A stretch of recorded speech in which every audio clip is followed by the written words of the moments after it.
Doa untuk arwah itu Padre, kadang memang yang di tengah-tengah umat itu yang bertanya itu apakah ada batasan waktu dalam artian sudah 50 tahun tetap didoakan, 30 tahun sudah tetap didoakan, itu yang kadang muncul di tengah-tengah umat. Itu yang pertama. Yang kedua, apakah dalam intensi misa itu bisa didoakan orang yang bukan Katolik? Itu juga pertanyaan sederhana dari umat yang kadang umat juga bingung. Terima kasih Padre.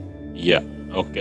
Baik, terima kasih. Langsung dijawab. Yang pertama, tidak ada batasan waktu untuk berdoa untuk jiwa di api penyucian. Jadi kalau mau berdoa, doa saja untuk jiwa di api penyucian. Tidak usah doanya terlalu spesifik ke keluarga.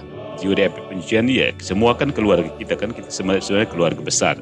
Ya, doakan untuk jiwa-jiwa di api penyucian. Itu doa kapan saja, dia mau sampai kapan, tetap doakan seperti itu. Jiwa-jiwa.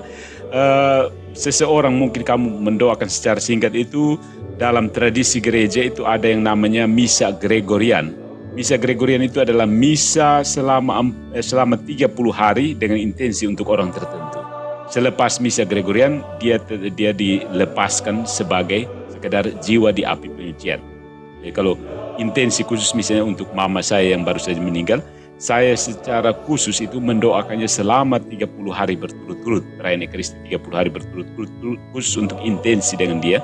Kemudian sudah misa itu, dia resmi menjadi warga api penyucian, dan kemudian saya doakan sebagai jiwa yang ada di api penyucian. Jadi kalaupun dia sudah masuk surga, dia akan mendoakan. Kalau dia masih ada api penyucian, ya dia mendapat doa dari saya. Kalau tidak, ya doa saya berguna bagi mereka yang lainnya yang tidak didoakan atau dan seterusnya. Seperti itu. Jadi untuk berapa lama waktu di api penyucian itu tidak pasti. Ya. Berapa lamanya itu gereja tidak mengajarkan, mengukur jaraknya seperti apa.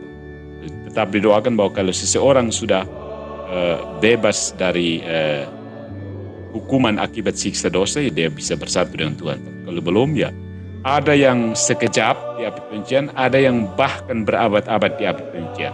Itu fakta. Berabad-abad dalam hitungan manusia ya, tapi untuk hitungan Tuhan yaitu sekarang dan selamanya seperti itu. Lalu yang kedua, bisakah kita mendoakan orang lain? Secara devosional boleh, tapi bukan secara liturgi.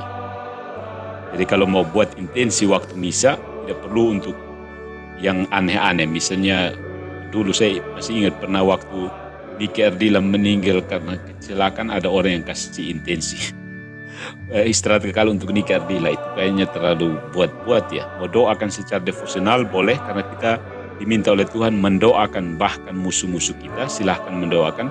Tapi secara liturgis tidak perlu.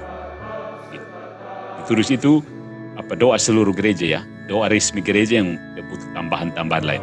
Mendoakan secara devosi, misalnya kamu doa rosario untuk teman kamu yang bukan orang yang kamu kenal baik, yang bukan orang Katolik, tapi dia sudah meninggal, kamu komitmen untuk mendoakan dia supaya ya bisa mencapai kebahagiaan surga, ya itu komitmen kamu. Itu dalam bentuk devosi, bukan liturgi secara khusus.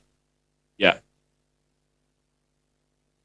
Kalaupun dalam liturgi, biasanya kita tidak secara spesifik menyebut seseorang. Kita mendoakan semua orang yang telah meninggal dunia, meninggal dalam rahmat Tuhan, atau meninggal pokoknya yang tanda petik orang baik lah. Semua orang baik yang sudah meninggal.